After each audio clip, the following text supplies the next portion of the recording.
And here they are, unfortunately for Yuri and Subterror fans. He lost the die roll, which I feel is so important. And I don't think he picked up Shifter, but he plays Ash Blossom in the main deck. Let's check. He doesn't. Oh, he doesn't? He just plays 3 Shifter and that's it. Okay, because the card in hand looks a lot like Ash, but it's probably something else. Yeah. Yeah, it's not Ash. Okay, so we see his opponent starting things off with a very interesting hand, actually, because I saw some Bestials, which obviously are gonna be completely useless for the most part in this matchup. But at least he's starting things off in a way in which for other decks would be really good. I'm interested in knowing whether Baptiste has any clue what he's up against. Obviously, the later we feature this duelist, the higher is the chance that they were just sitting near to each other and could take a look at their decks. But I think round 10 is still probably not as late as it would be for something like that to happen. But it does have a Reinhardt, which makes this hand already significantly better. And without any interruption, he will be free to do whatever he wants. Obviously, we've seen this plenty of times. Kikalos will show up on the field, and then you can set up a board. But when you don't know what you're up against, this hand could also be a dweller. Because in general, I think you go for that. I mean, yeah, blind dweller makes sense, honestly. And you can see on top of the deck, he's already considering it. Yeah. And honestly, it is an issue. I think that arriving at this point in day 2, also, I think this is something that you don't really expect at all, like to play against Subterror. So, absolutely. I mean, 7-2 is no joke of a result. It is being among the best players in Europe. And here we see Sherin being used with the Kelbeck. So maybe he knows what he's up against. And if he didn't, he will now take a look. Wow. And the Agido as well. This is going to be brutal opening by Baptiste. Wow. Milling 10 cards, but he's thinking about it. Because maybe if he's up against the mirror match, he's confident that he has already 2 shufflers. Honestly, I would mill every time here. Why would you not? Yeah, because you already have 2 of them, so... Yeah, you have 2 shufflers, but I think he only activated 1, maybe. Let's see. Ooh, and Dark Magician is sent off the top of the deck. But no, he activated both, so 10 cards are gonna be sent, and both Dark Magician and Red Eyes are sent, unfortunately, from the top of the deck.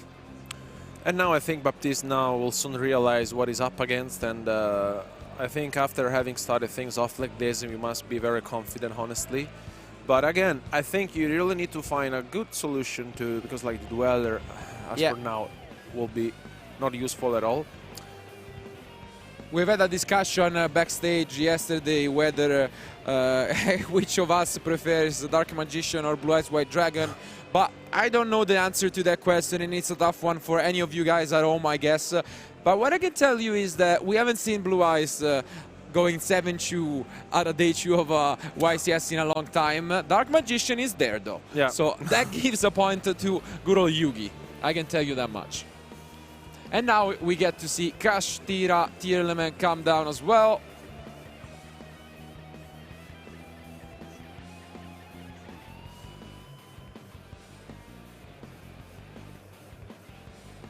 Yeah, this is a huge opening. You can do so much with this hand, and now you know you have knowledge. So what do you think can change with this opening? Because you know you're up against Subterror, which I think is not a pleasant surprise. Not at all, especially because Subterror, as we saw, he milled skill drain, so he's always on some limits, which is not useful at all at the moment. And I thought he was playing something like Gozen Match, but he doesn't. No, he's just playing the, as you mentioned, summon limit and skill drain. That's it. So overall, I think that either going for the Stapelia might be a good solution, because basically you have the fill spell, you know, the hidden city, flipping up your monster, and then you can basically resolve the Guru. Because apart from that, honestly, I don't really think that going for something else might be relevant. You might go for the Elf if you really feel like. Let's see what these mills are, but yeah, gonna mill so many cards, just gonna pretty much go through the entirety of his deck, which makes it so that if you mill some of these cards, such as the Saliak, you just get even more resources for next turn. At the same time, as you can see on the screen, Mad Dragon, it's a really strong card against even rogue decks, such as Subterror, just to prevent targeting, and some of the cards that we have seen in the previous round as well, such as Compulsory. And now Rule Kalos makes an appearance. It obviously would have been really good against the Fusion, but with all the materials in the graveyard, that's not really an option anymore.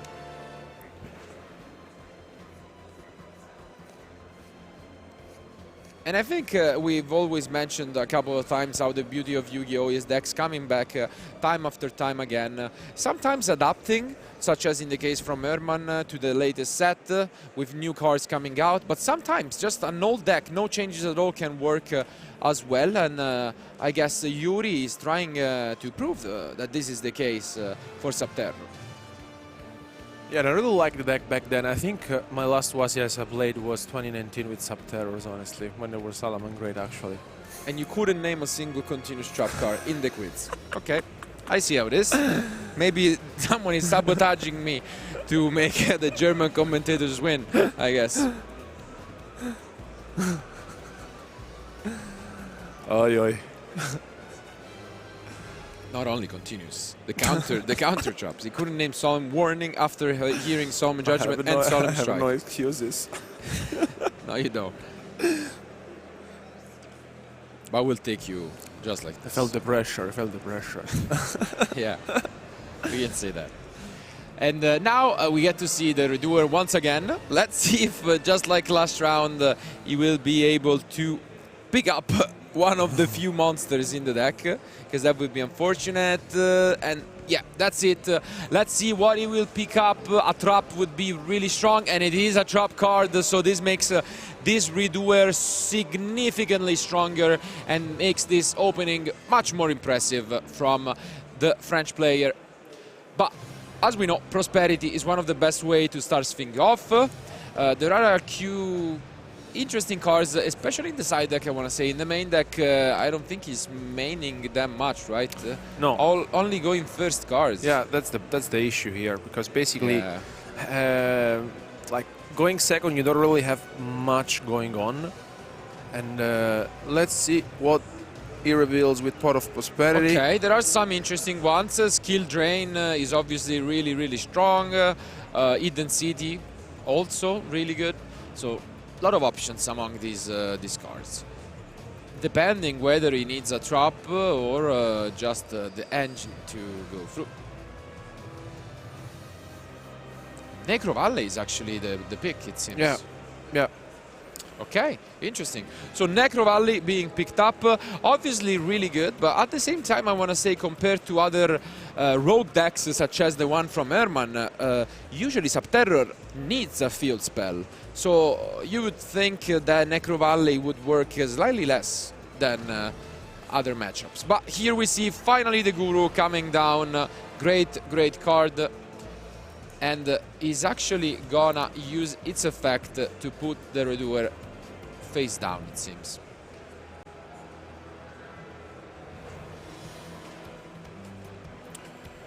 Yeah, and if he has the fill spell, honestly, that will be also very big. But I don't know, like here, yeah, I think, yeah, you force your opponent to activate the Redoer.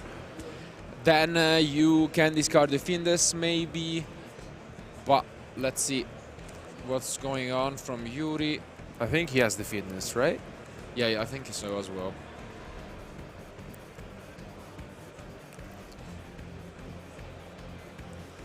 And he does. So he's gonna use the Findus to negate the Redoer altogether. But this seems kind of underwhelming, I wanna say, because Findus only negates, doesn't destroy. Yeah. So his opponent will get to keep the Redoer, simply changing it to defense position, which honestly, it's not that great.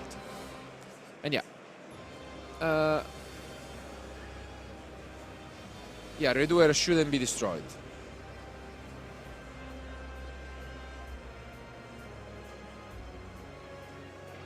Yeah, it's only face down, that's the issue. It doesn't destroy, it just puts it face down, which you can see Baptiste. I mean, you can't blame him. Most of Yu-Gi-Oh cards, most of modern Yu-Gi-Oh cards that negate auto destroy. But wow, look at these mills.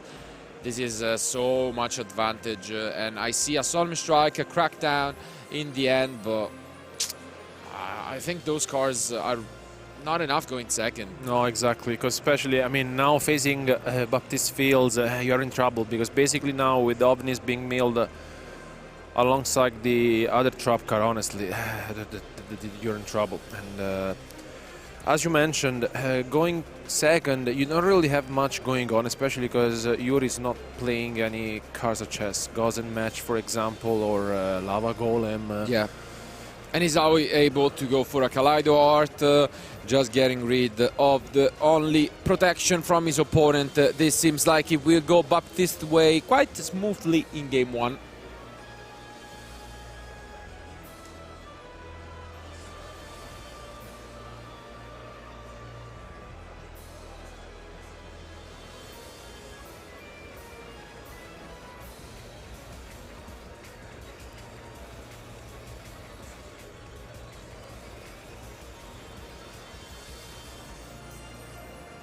Yeah, and here, honestly, it gets very complicated for him. I think he's only holding the strike and the crackdown, right? Yeah, he has strike, crackdown, and Necro Valley. And Necro Valley is really good against Tearlaments, but not against this field. Like, look at this. All that Baptiste needs to do is just switch his monsters to attack position, and he has an easy time. Yeah, he should have changed that earlier. Now it's too late to do so, but honestly, that doesn't really matter. Play is back to Baptiste. You can see him being a little frustrated with forgetting about the Necro Valley, but I mean, it's really not that big of a deal. He will now pick up his cards, switch everything to attack position, and unfortunately, although there are a lot of trap cards in Yuri deck, there is no Mirror Force. Yeah. So this is really tough at the moment.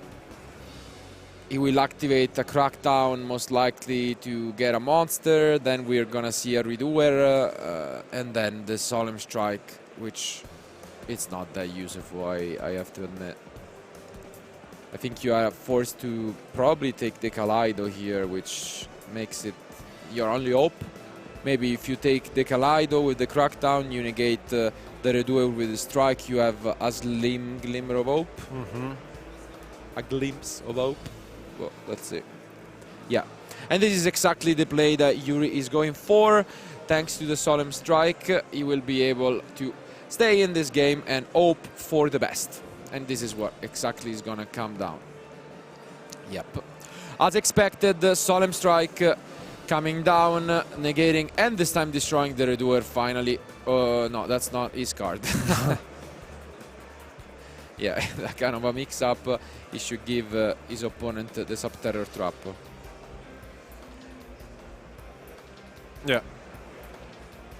And yeah, he takes the Kaleido Art with the Crackdown, which is its last line of defense. Everything, and all of his hopes are in there. Is it really gonna be enough? I see a Druid Swarm, so worst case scenario, you can just normal summon it and just use it for a Link Summon, which is enough for game. So I think, and I hope that Baptiste will see this line. Yeah.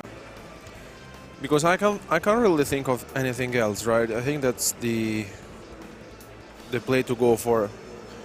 Because otherwise, how do you deal with the Kaleido Hard in defense? I think that is seeing the move. Yeah. He does see the move. Well played here by Baptiste, who recognizes he can just normal summon it, as mentioned, and use it, which is gonna be really well played to push enough damage for game after going into, for example, a Dark. So, the Dark Charmer, I would say. But I think he passed back. Yeah. Interesting. Is he not playing Dark in the extra deck? In the extra deck. It does. Yeah. Interesting decision here by the French player. We saw how last turn he was a little frustrated with his line, and maybe, yeah, he didn't see this, which is weird because he went for the normal summon of Druid Swarm, so it seems as if everything was leading to this line of play, but instead he's now giving his opponent a chance to fight back. And Yuri is gonna do so not in the most spectacular way by setting a monster face down. And now we are gonna see another normal summon. This type of Magnamote doesn't go for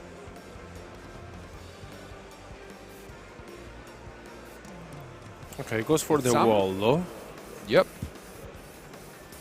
Finally goes for a monster, and it is the Wallow, which again, it's not gonna be able to use its effect because of Necro Valley, but at least he's gonna be able to boost every of his monster attack by 100 for each card in the opponent graveyard. And attacks over the Guru, which is now gonna give his opponent a +1. Definitely an interesting line of play. I feel like Baptiste is taking a lot more risks than he should have. Hopefully he doesn't get punished for it. We have seen multiple times this happen. Playing on stage is no joke. And especially when you're doing so in day 2 and you're basically on the bubble, we can say. Because an X3 record is very tough. Maybe 1 or 2 can slick into the top cut, but for the most part, if you lose, you're out. So a lot on the line. And now we see the Zeus finally coming down, gonna clear the whole board and bring back some of these Tearlaments monsters from the graveyard.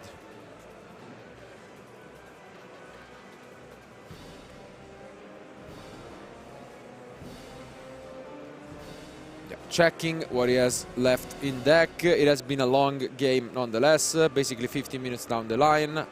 And yeah, he gets all of his Tearlaments cards back. He gotta send one from the graveyard.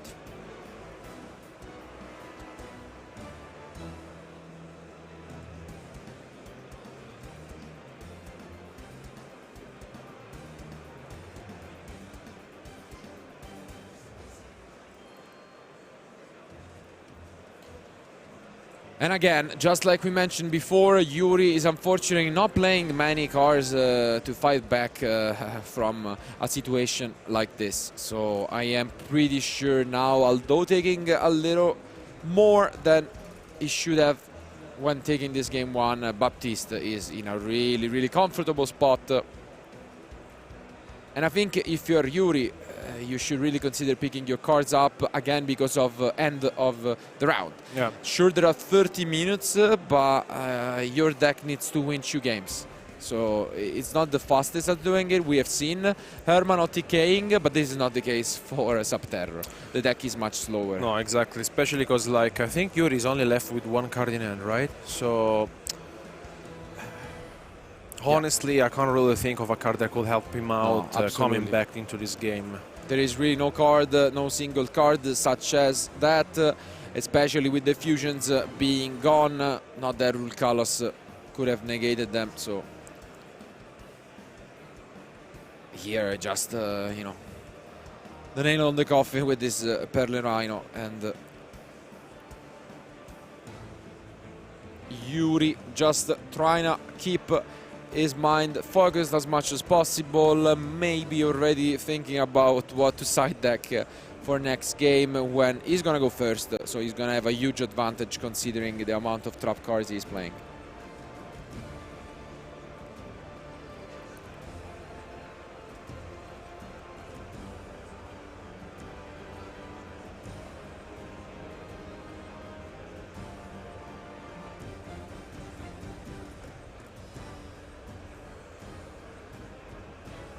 And yeah, he already normal summoned this turn as he went for a Bestials to then go for the Wallow.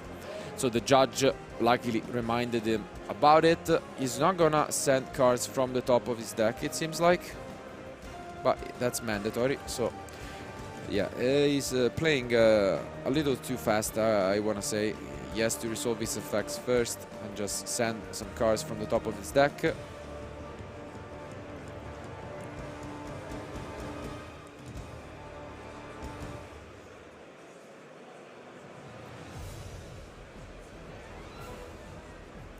Yeah, and as you can see here, aboard, Baptiste has managed to accomplish here so much stuff going on. And I think play will be back to his opponent. Our judges had just informed that he received a slow play warning, which means we have a 3-minute extension in our match. So Baptiste will need to be careful, because another slow play warning will cost him a game lost, yeah. and you really don't want to give away a win like this at this stage. But yeah, now Yuri gets the Hidden City once again, trying his best, but I really don't see how he's still in this game. Yeah, because honestly here with the Hidden City you can get back either the fitness or the Guru, but honestly, as mentioned, with 27 minutes remaining on the round and being this game is very close, honestly I will consider, if I were Yuri, picking up his cards if he doesn't really find a way to come back into this, because honestly Baptiste field is very impressive, and dealing with that, I think he has another, maybe 2 copies of Hidden City in his hand, another one. Let's see what he decides to go for.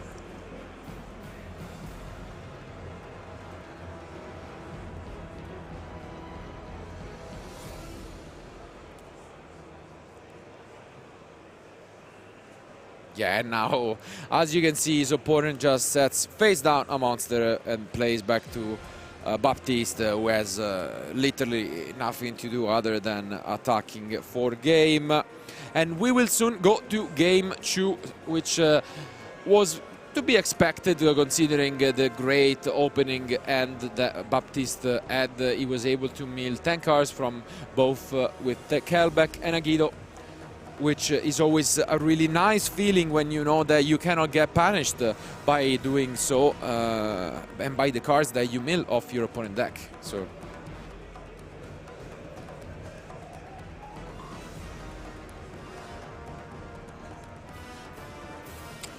and yeah, I think Yuri picked up his cards and we are now going into game 2. as expected, Baptiste is the winner of game 1. Really one-sided duel this time around. He went first, made a huge combo. For a moment there, he actually was panicking a little bit because of Necro Alley plus Crackdown, and I think he could have closed this one much earlier. But at the end of the day, it might not be in his best interest regardless. So he was able to keep his composure, find out the winning play by normal summoning his Bestials into the Wallow and Zeus. So at the end of the day, still well played. And now it's Yuri who goes first. Will use a lot of his trap cards, but he has quite a few more in the side deck, right? Yeah, he has 3 Soul Judgment and 3 Soul Drains, honestly, that are very scary. Absolutely, all the drains, so Skill Drain, Soul Drain coming in. Mind Drain, unfortunately not, but maybe next time. But yeah, Soul Drain, amazing card in this matchup, and we still haven't seen it, so I'm definitely looking forward to that. On the other side, I think, just like before, the trend for this weekend is to cut the spell and trap removal. So what are the hopes for Baptiste? Nice question, honestly.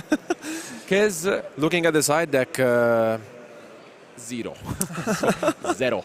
0 outs in the side deck for Baptiste. Not even a single Lightning Storm, Feather Duster, nothing. There is nothing in this man side deck that can be used in this matchup. Only the Tearlaments Crime, which is obviously good going first, but going second not so much. So I'm kind of worried for him. At the same time, there are 3 copies of our all-time favorite Dark Hole Erbudo, which can come in here against Guru.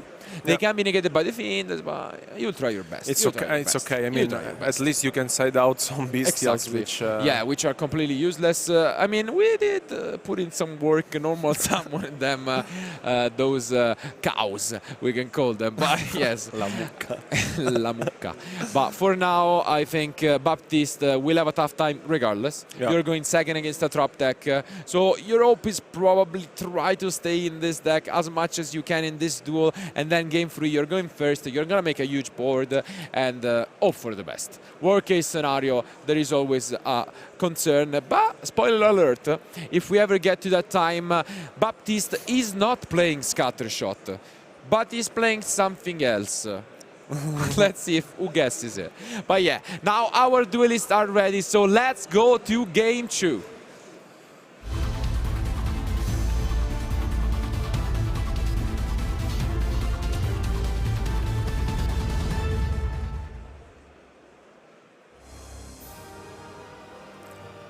And here they are, of course, Yuri looking. He really wants to pick up the Hidden City or Red Eyes Fusion. Ooh, and I see, unfortunately, a Red Eyes, but it is not the Fusion. It is Red Eyes. That's it.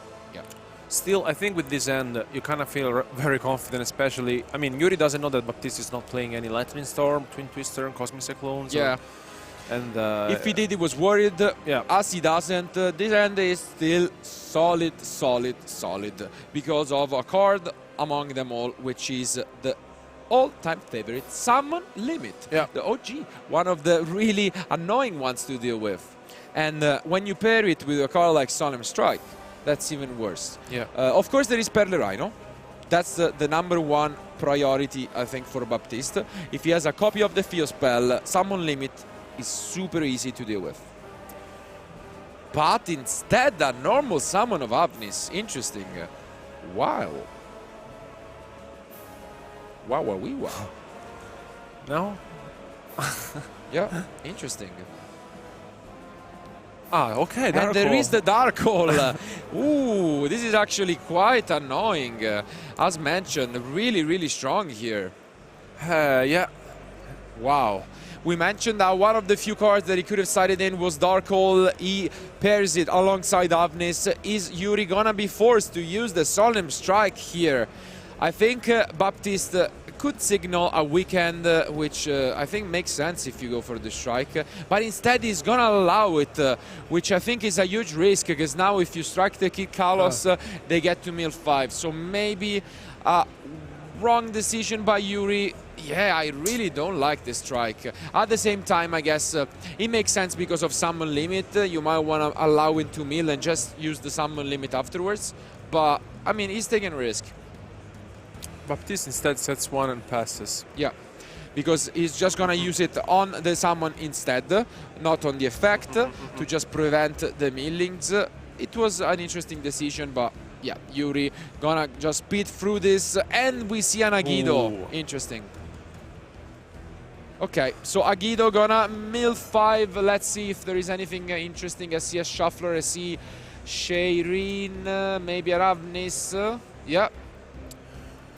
I think a few names and I think at least one Shuffler. So good from Baptiste.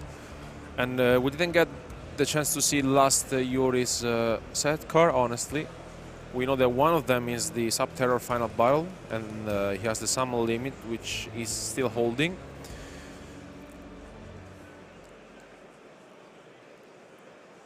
Okay, it was the Crackdown, I think.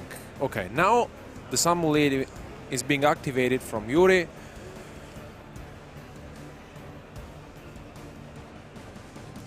And as mentioned, Baptiste on the other side doesn't have any other interruption to stop the Summon Limit, as he's not playing any copy of Twin Twister or Cosmic Cyclone.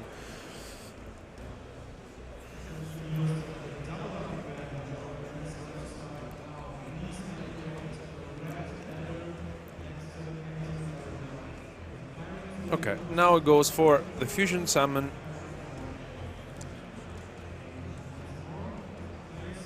Yeah, and now it goes for a Fusion Summon. As mentioned, Baptiste did choose not to mill with Kikalos, so maybe he just thought he couldn't because of the strike. Yeah. Which is weird enough, but now finally the Summon Limit comes down, but the worry is that life points are an issue. And this was the case just for Herman, as it was, but the Crackdown top deck is huge here from Yuri. He was left with nothing and he top decked the card that mattered the most, one of the few that could have saved him, which is Crackdown to take his opponent, Rule Kalos. Wow. Yeah, buys him some time, and honestly here for Baptiste this is very bad news, especially because now he's forced to activate the card in the graveyard. Shuffles back. Yeah, just gonna get back some of the cards you can top deck, such as the Darko. I don't mind the Darko, so Yeah. why not? Might as well try to pick up another one. Already playing 3 copies. Might shuffle the 4th back. So at the same time, Crackdown, as you mentioned, gains him some time, but doesn't really apply the pressure because you cannot attack or activate the effect. So it's just a wall, we can say. And yeah, play is back to Yuri, who will top deck, looking for the Hidden City. Can he pick it up, or is he just gonna pass back to his opponent? It does set one more and plays back. This one will be a long one, I can tell you that much. With 18 minutes remaining, as mentioned, we could be in here for a while they both try to fight back. And yeah, that's the case. As we mentioned, there are no outs for summon limit outside of Perle Rhino plus a shuffler in the deck from Baptiste. So he's really trying to find the field spell. He doesn't even play L'Estinto. And no, he does not. But instead, it is Yuri who finds his own copy of the field spell Hidden City, which makes it much harder for the French player to stay in this game, because Subterror can get so much advantage turn after turn when you have the Hidden City set up.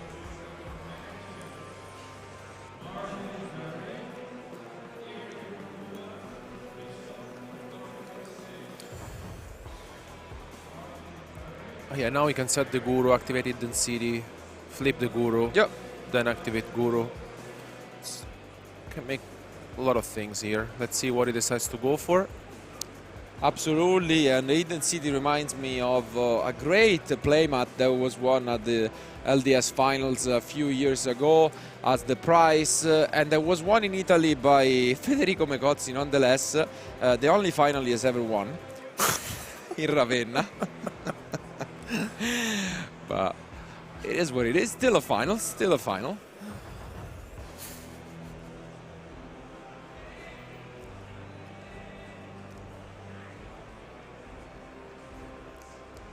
And now, as expected, you get to the Fiendus, which makes it even tougher. It is one of the cute things, I would say, about Subterror, because after siding, essentially, you have an out against their outs. But in this case, there is no out. So basically, it is there mainly for Darko, we could say. So maybe we could see it not using it, but he attacks. Was it in the same column as Crackdown, or?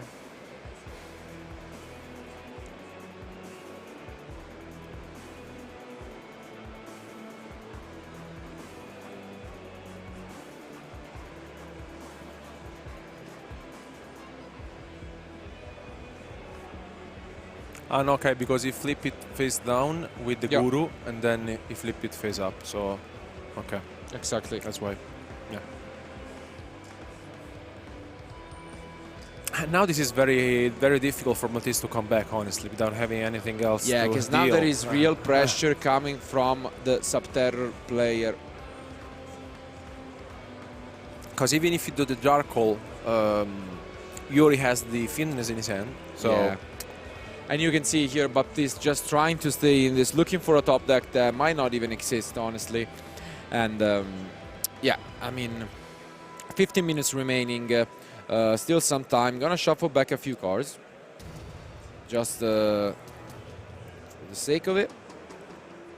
Maybe giving his opponent some bad top decks or trying to do so. And yeah, he's done with his activation. Again, gotta keep in mind that he doesn't want to waste too much time or play too slow, because he has been issued already a slow play warning. So if he has to receive another one, he would be knocked out of this duel if he loses game 2. I would have used the final battle, honestly, on the Guru, just set it, no? In the end phase. Then the final battle comes back. But anyways. We're still in the end phase, so he might use it. But he heard you, maybe. Let's see, yeah. Yeah, he's gonna use it. So as you mentioned, we're still in the end phase. He's gonna flip the Guru face down, get back the final battle for next turn, and this is the setup I was telling you guys about.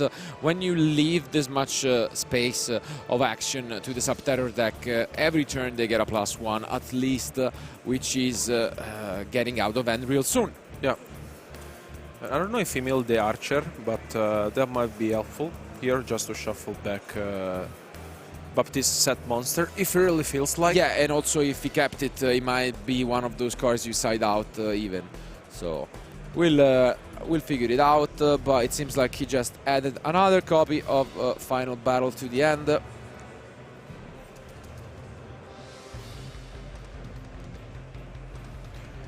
He can push some damage here. You can also use the Final Battle offensively, of course.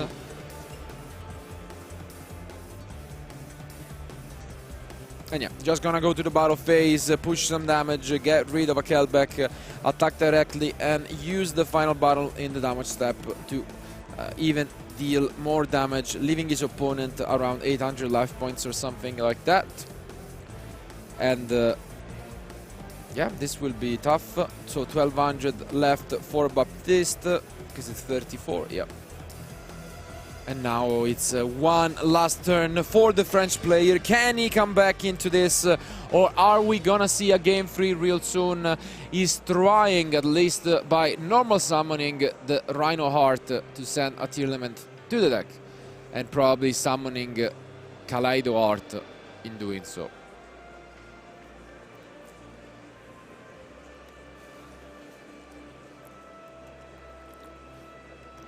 Yuri allows it, as this is already the first summon of the turn from Baptiste. But instead, interesting, he goes for the Kashtira, milling 2 cards from the top of his deck, trying to get lucky.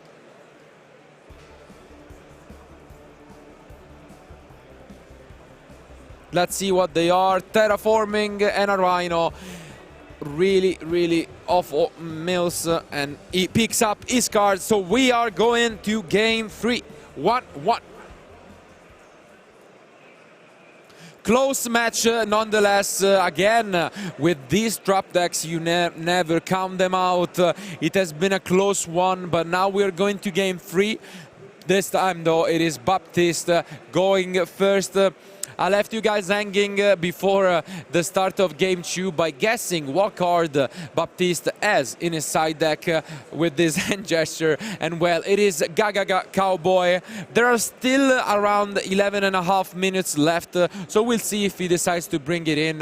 It kind of surprises me because Scatter Shot, as we saw, you can just mill it. Yeah. When you start milling 10, you don't need it to go into a Cowboy, which is a lot more demanding. But at the same time, depending on the opening, if there is a shifter once again, we could see a very different game. We haven't seen yet a shifter in the past few games, and today, we can say. Yeah. And at the same time, Red Eyes Fusion is there, which is very aggressive going second. Yeah, also going second, I think Yuri is, I think he has a lot of different options, no? Dark Ruler no more, evenly matched, Lightning Storm if it really feels like. Yeah, he has 9 cards for going second, 6 for going first, so we'll see those. At the same time, always gotta keep your clock in mind, because Dark Lure No More, really strong card, but you cannot deal any damage. So if they dealt even the 500 from Scatter Shot or the 800 from Gaga Cowboy, you don't afford to activate. You cannot afford to activate Dark Ruler. So it's an interesting solution. On the other end, though, we have mentioned how his opponent does not have that much for going first outside of Tearlament Crime. It probably will be interesting to see whether he keeps those Dark Holes going first. But regardless, I think that's pretty much it. Yep. Maybe there is a word in which he sides in super polymerization just to use it on his own monsters, but I don't know. It would be cool if, since he saw that his opponent is playing the Dragoon, because that's a great target for super polymerization. So to be fair, I could consider it, or maybe just a one copy, because why not? Yeah. But regardless, our duelists are getting ready for the start of Game 3. One of them will most likely be kicked out from the top 64 right now. The other advancing with an 8-2 record. Let's find out who will be the winner of Game 3 and Round 10.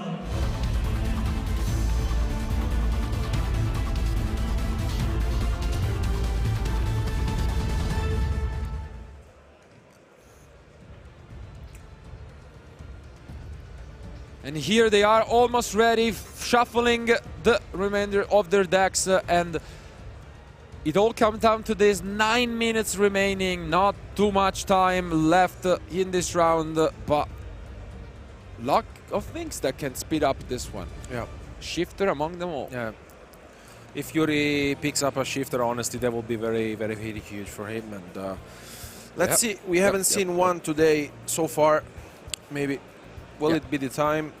We don't want to jinx it, of course, for the French player, but it could be a matter of seconds. And here they are ready to draw for one of them. It could be the last important end we could see of the tournament. So it's a really, really important final duo. And it will be Baptiste who goes first. Good luck to both. And now let's take a look at these opening ends.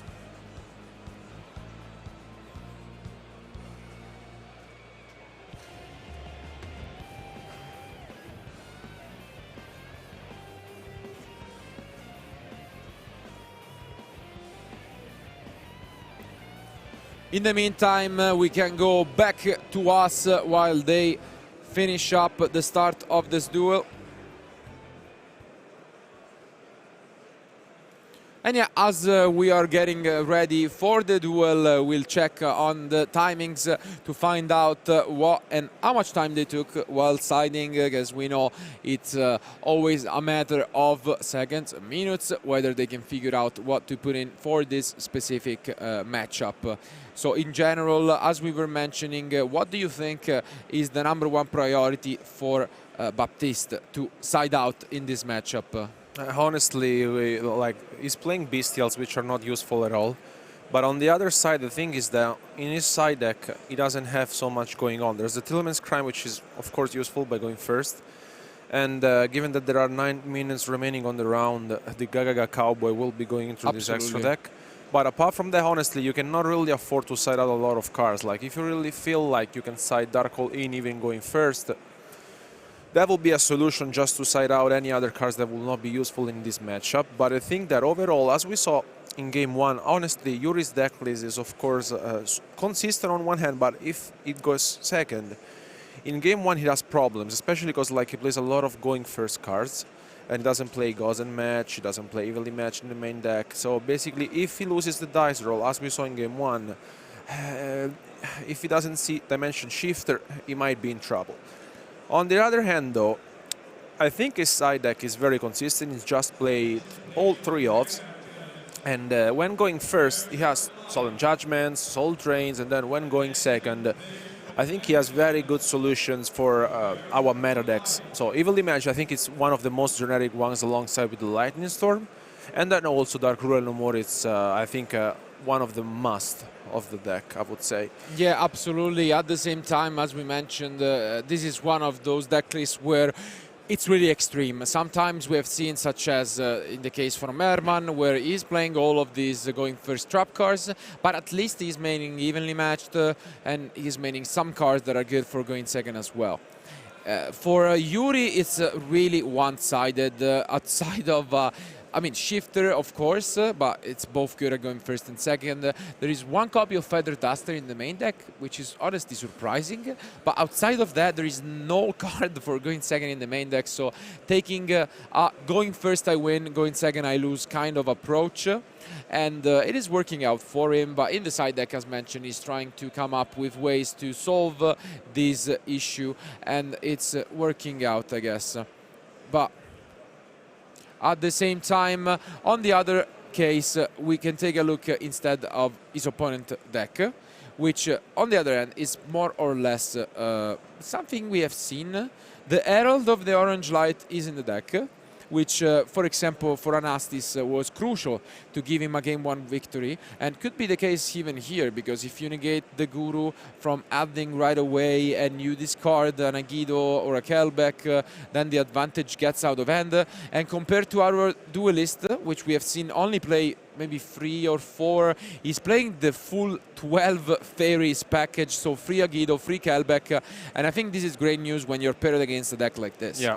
Because sometimes we've seen it, you're not, or you don't really want to mill them right away on turn 1. When you play against a deck like this, you know you can, you will try to mill as much as possible to just guarantee as much an advantage as possible. No, I really agree. Honestly, from what we've seen so far this weekend from our players relying on Tearlaments, either I think Herald of Orange Light should be a must, in my opinion. I mean, Absolutely. we have seen how impactful the card is, and on the other hand, I think that the lineup more or less was some Bestials, not the full package. Honestly, we have seen our players relying on usually 5 to 7 Bestials, and then Infinite Impermanence being played either in the main deck or on the side deck. I think this makes sense, especially because, like, as we saw from the numbers, 33% of our players relied on Tearlaments this weekend.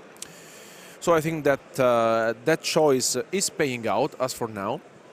And what surprised me, honestly, is that the approach changed significantly from YCS Dortmund, in the sense that the side deck is more or less the same, but like not having Lightning Storm that we saw previously, or even Cosmic Cyclone, if we want to cite Twin Twister, for example. But anyway, these removals that are somehow needed, no, especially in the very first rounds of a YCS this big, in which you can basically pair up against any other deck. Yeah, I mean, the number one answer to that question is Mystic Mine. Yeah. Mystic Mine is gone. In Dortmund, it was played by most duelists, even in the main deck, and by almost any deck in even 3 copies, and that was an issue for most of these decks. Now that Mystic Mine is gone, they know that against combo decks or against other Tearlament decks, they're not really going to need those kind of cards, and they don't want to draw those kind of cards. So essentially the goal is I just want to beat the decks I'm more likely to play against, I would say, in a field like this. Then if I'm paired against one of these decks, I'll just try to win the die roll, and at the worst case scenario, it will probably come down to a 50-50, as in the case from Yuri, I want to say. Yeah. So I think Herman made a wise choice by putting some going second cards, so at least it's not as extreme as this, and when he goes second, he still has a solid chance.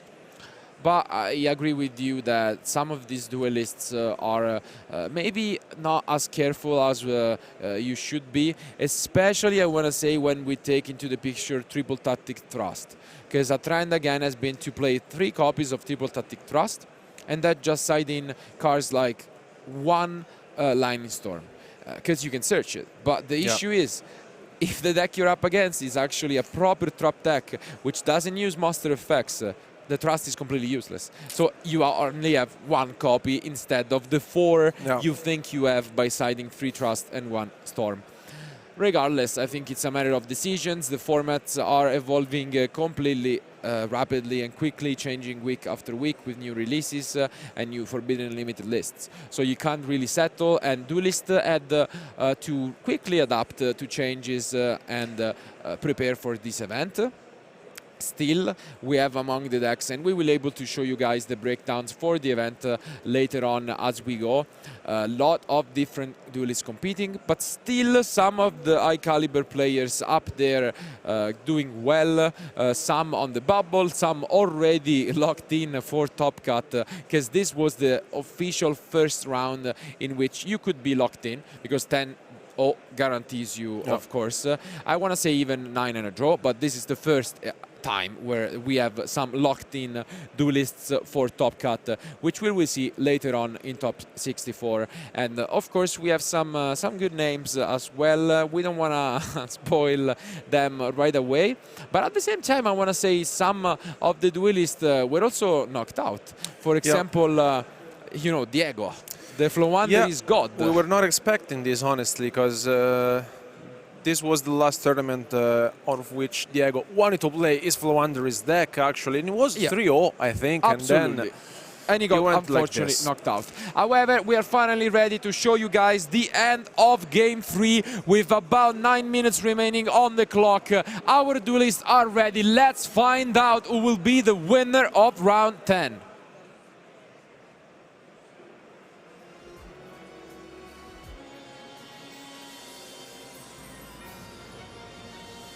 And here they are, as mentioned. Baptiste is the one who will go first, and he does so with an end that is looking like it will be a Kelbeck Mill 5 to try and fish for some of his tier names, and he does it at least one, and aside the Rhino. So it's a pretty decent meal. Interesting that we see the Feather Duster from Yuri in the graveyard. Yeah, he kept it, which honestly, I mean, it's okay, nothing super special, but once again, no shifter being drawn, and Baptiste looks like opened up a very good hand on his side. And absolutely.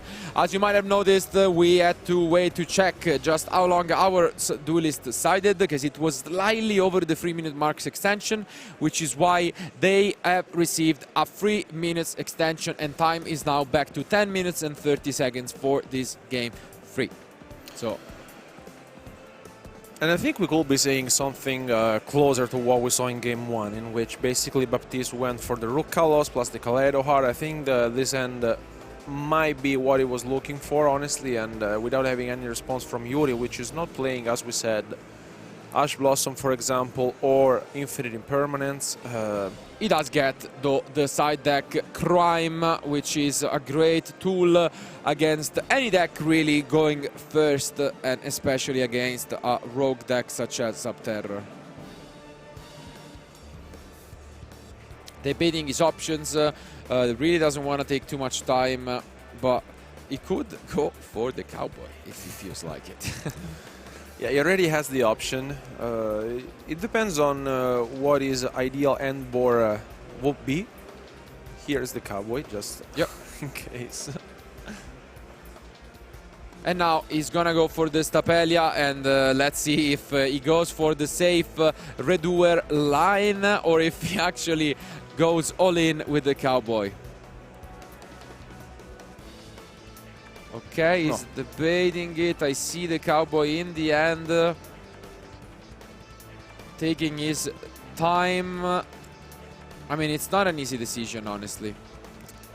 And he just sets 2 cards face down and pass. At the end, he doesn't feel like it, but it doesn't feel like going for the Redoer either, which is interesting to me.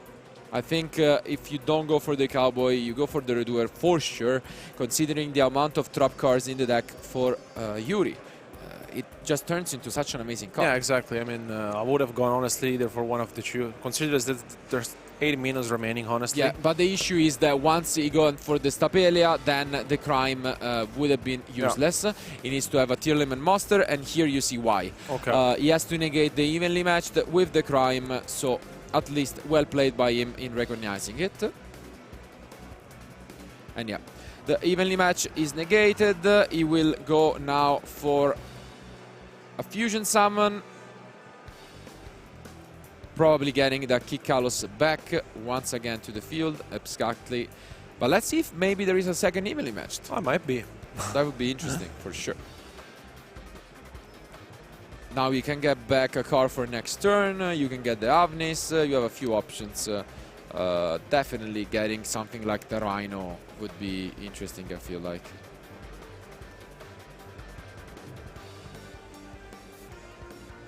And yeah, he goes and send the Suliek. He doesn't want to top deck it, instead goes for it, and I cannot tell which Tearlaments monster he added to his hand. And we see the Red Eyes Fusion. Wow. This is going to put a lot of pressure on Baptiste's side. This is huge. Yeah, and we will be seeing the Red Dice Dark Dragoon. Gonna be a close one. Yeah, I would say it's been a while since we last saw. Absolutely, but this is one hell of a powerhouse card. So strong. It does so much because it does damage, so now its opponent is in trouble. Yeah. Cannot be destroyed by card effect. Cannot be targeted by card effects. So it's really tough to deal with it. And as you see, you can just destroy 2 monsters and inflict damage equal to the original attack. So this is a really good position now for Yuri, dealing a lot of damage to his opponent. Opening things up with both evenly matched and the Red Dice Fusion, honestly, that's what the deck is really aiming for. Yeah, he gets rid of 2 monsters, and looks like Yuri also has, I think, 4 cards remaining in his hand, so maybe there's a couple of trap cards as well. Yeah. And now Baptiste is going to use the Mudoras to just shuffle back some cards, as the Red Dice Fusion has been already used. Is going to shuffle it back, so that will be useless.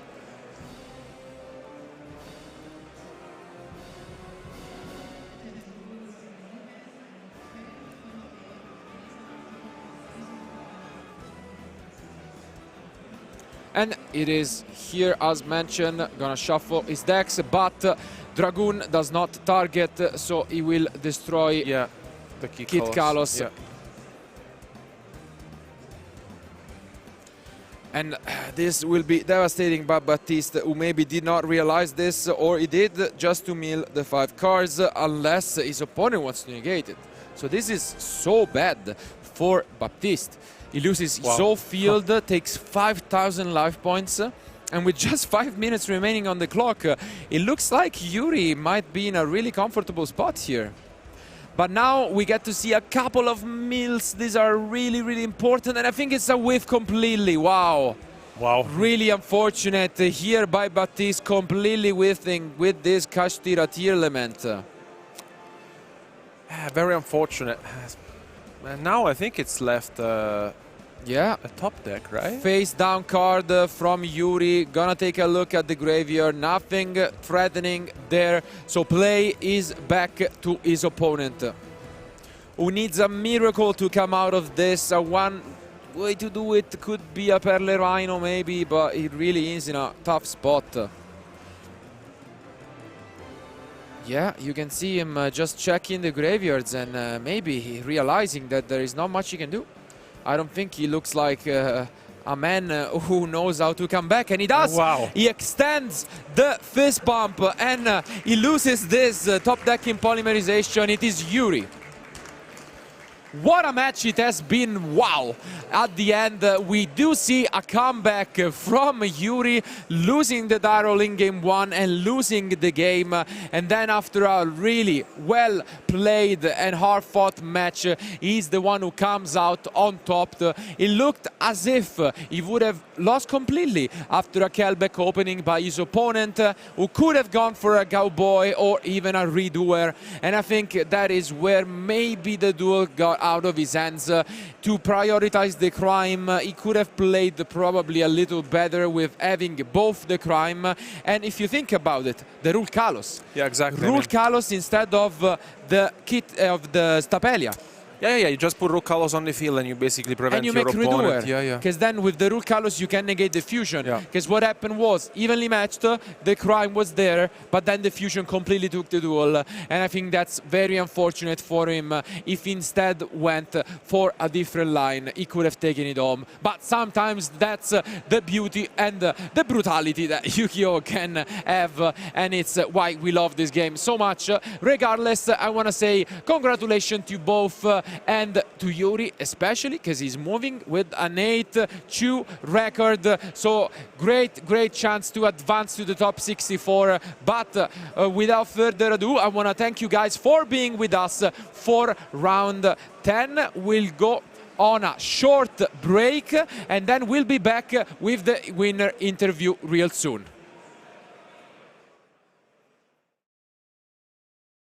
Yes, I've just been told that the current winner, Yuri, doesn't actually speak English. So we're going to get Marcello over, who's going to be able to translate to Italian for that interview. We're just grabbing them now. So in the meantime, I'll fill. Quite an interesting game, though. It was interesting seeing what happened. I think a lot of people were thinking in game 1 there was going to be a scoop, but it ended up going for 20 minutes. Marcello, come over here. We'll wait for Yuri just over here. So I've been told that he doesn't speak in English, so that's over to you. So how did you think of that, just while we're waiting for the player? How did you find that game? Really, really cool match, honestly. I mean, Subterror is not a deck you see every day. It is the only player, actually, in the HU with it in the whole event. So it's impressive that he's still in, and great, great chance to advance to the top cut. So I want to hear it from the man himself. And here is the man himself. I will hand you the microphone and I will let you do Much, Ed.